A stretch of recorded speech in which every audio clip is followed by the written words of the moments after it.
नमस्कार दोस्तों, बीमा वाले दल पे इस चैनल में आपका स्वागत है। आज मैं आपके लिए बहुत ही फायदे की जानकारी लेकर आया हूँ। स्टार हेल्थ की हॉस्पिटल कैश इंश्योरेंस पॉलिसी। इस पॉलिसी का काम करने का तरीका बहुत ही सरल है।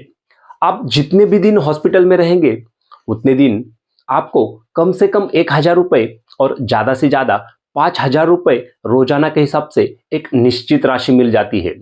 लोग इसे पैसे कमा के देने वाली पॉलिसी भी कहते हैं। आप चाहे तो आप इसे सिर्फ खुद के लिए या पूरे परिवार के लिए भी ले सकते हैं। अच्छी बात यह है कि आपको इसमें कोई बिल जमा करने की जरूरत भी नहीं है। सिर्फ हॉस्पिटल की एडमिशन और डिस्चार्ज की रिपोर्ट ही काफी है। तो चलिए चलते हैं अपने मोबाइल स्क्रीन पे और इस पॉलिसी को बहुत ही आसान तरीके से समझ लेते हैं। जैसे कि आप सामने देख पा रहे हैं स्टार हेल्थ की हॉस्पिटल कैश इंश्योरेंस पॉलिसी। तो दोस्तों, यह पॉलिसी इंडिविजुअल एक आदमी के नाम पर भी ली जा सकती है और ज़्यादा से ज़्यादा 5 व्यक्तियों के लिए यह पॉलिसी ली जा सकती है। इस पॉलिसी को लेने के लिए एंट्री एज क्या होना चाहिए? जो एडल्ट है, जो बड़े लोग हैं, उनका कम से कम 18 साल पूरा पूरा किए हुए व्यक्ति और ज़्यादा से ज़्यादा 65 साल तक यह पॉलिसी ली जा सकती है। और डिपेंडेंट बच्चे की उम्र 91 डेज से लेकर 25 साल तक यह पॉलिसी उनके नाम पर ली जा सकती है। इस पॉलिसी का रिन्यूअल लाइफ लॉन्ग किया जा सकता है, यानी कि जब तक हम चाहे, जब तक जिंदा है तब तक इस पॉलिसी का रिन्यूअल किया जा सकता है। बेसिक प्लान और इनहांस प्लान, यह दो प्लान इस पॉलिसी में उपलब्ध है। पॉलिसी मैक्सिमम 5% के नाम पर ली जा सकती है। इसमें सेल्फ, स्पाउस और 3 डिपेंडेंट बच्चे। उसके बाद में इस पॉलिसी में 2 टाइप उपलब्ध है। पहला है बेसिक और दूसरा है इनहांस प्लान।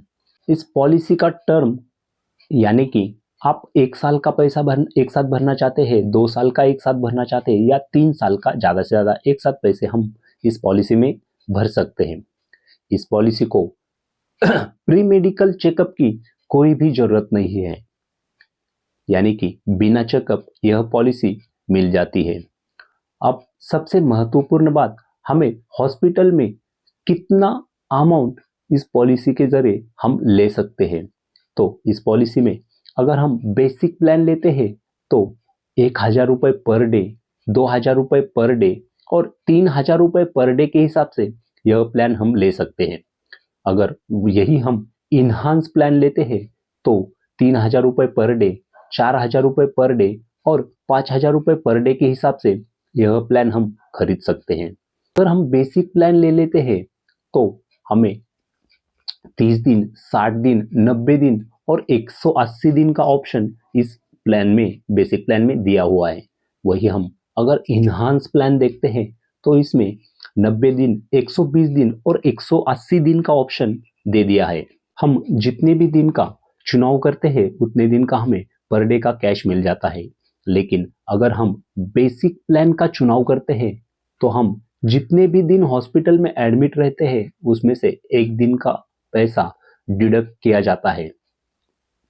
उसके आगे हम एक्सीडेंटल की वजह से अगर हॉस्पिटल में एडमिट हो जाते हैं तो हमने जो भी रकम का चुनाव किया है उसके 150% रकम पर डे हमें मिल जाती है।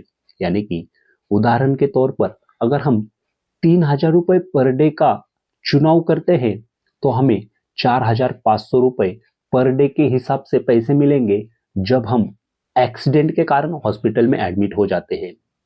वही अगर देखा जाए तो अगर हम आईसीयू में एडमिट हो जाते हैं तो हमें हमारी रकम का 200% रकम यहाँ पर डे मिल जाती है।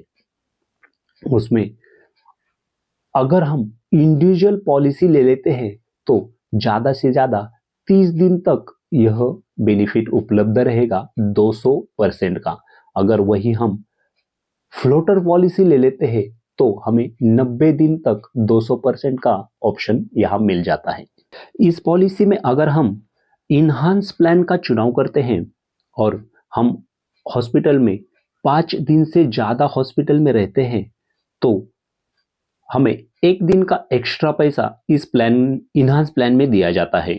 2 साल बाद किसी बच्चे का जन्म होता है तो उसको भी हॉस्पिटल कैश का यह बेनिफिट मिल जाता है। आगे हम देखते हैं वर्ल्ड वाइड हॉस्पिटल कैश। अगर हम वर्ल्ड वाइड हॉस्पिटल में एडमिट होते हैं तो हमें हमारी रकम के 200% रकम इस पॉलिसी में पर डे के हिसाब से दे दी जाती है।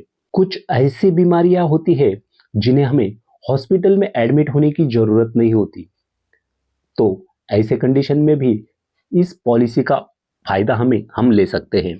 तो इस पॉलिसी में अगर नीचे दिए हुए बीमारियों के कारण आप हॉस्पिटल में जाते हैं और अपना इलाज करते हैं तो भी आपको इस पॉलिसी का वह बेनिफिट दे दिया जाएगा। तो चलिए, यह पॉलिसी लेने के बाद हमें कितने दिन का वेटिंग करना पड़ेगा, इस पॉलिसी के वेटिंग पीरियड क्या है, इसमें बेसिक प्लान के लिए क्या वेटिंग पीरियड है और इनहांस प्लान के लिए क्या वेटिंग पीरियड है, उसकी हम अब जानकारी ले लेते हैं। सबसे पहले अगर हम बेसिक प्लान लेते हैं और एक्सीडेंट की वजह से एडमिट होना पड़ता है तो हमें पहले ही दिन से यह पॉलिसी शुरू हो जाती है। लेकिन अगर हम वायरल बीमारी के लिए एडमिट हो जाते हैं तो हमें 30 दिन का यहाँ वेटिंग पीरियड दिया हुआ है। और अगर हम स्लो ग्रोइंग बीमारियां उनके ऑपरेशन के लिए अगर हम एडमिट हो जाते हैं तो यहाँ हमें 24 मंथ यानी कि 2 साल का वेटिंग पीरियड दिया हुआ है। और पॉलिसी लेने के पहले हमें अगर कोई बीमारी है तो उसके लिए हमें यहाँ 36 महीने का वेटिंग पीरियड यानी कि 3 साल का वेटिंग पीरियड यहाँ दिया हुआ है। तो हम इनहांस प्लान के लिए कौन सा वेटिंग पीरियड दिया हुआ है उसे हम जान लेते हैं। अगर हम एक्सीडेंट के वजह से एडमिट हो जाते हैं तो पहले ही दिन से इस इनहांस प्लान में भी हमें इस पॉलिसी की शुरुआत हो जाती है और हमें पैसे मिल जाते हैं। अगर हम वायरल इन्फेक्शन के कारण एडमिट हो जाते हैं तो 30 दिन का यहाँ वेटिंग पीरियड दिया हुआ है। और हम स्लो ग्रोइंग बीमारी के लिए हॉस्पिटल में एडमिट हो जाते हैं तो यहाँ 24 मंथ का यानी कि 2 साल का वेटिंग पीरियड दिया हुआ है। और हमें यह पॉलिसी लेने के पहले ही कोई बीमारी है तो उसे भी यहाँ 24 मंथ का वेटिंग पीरियड दिया हुआ है। अगर आप यह पॉलिसी लेना चाहते हैं तो आपके एजेंट दोस्त से जरूर बात कीजिएगा। और अगर आप यह पॉलिसी हमसे लेना चाहते हैं तो आप नीचे दिए हुए नंबर पे हमें सीधा कॉल या व्हाट्सएप भी कर सकते हैं। अगर आपको यह वीडियो अच्छा लगता है तो इस वीडियो को लाइक करके सब्सक्राइब जरूर कीजिए। धन्यवाद।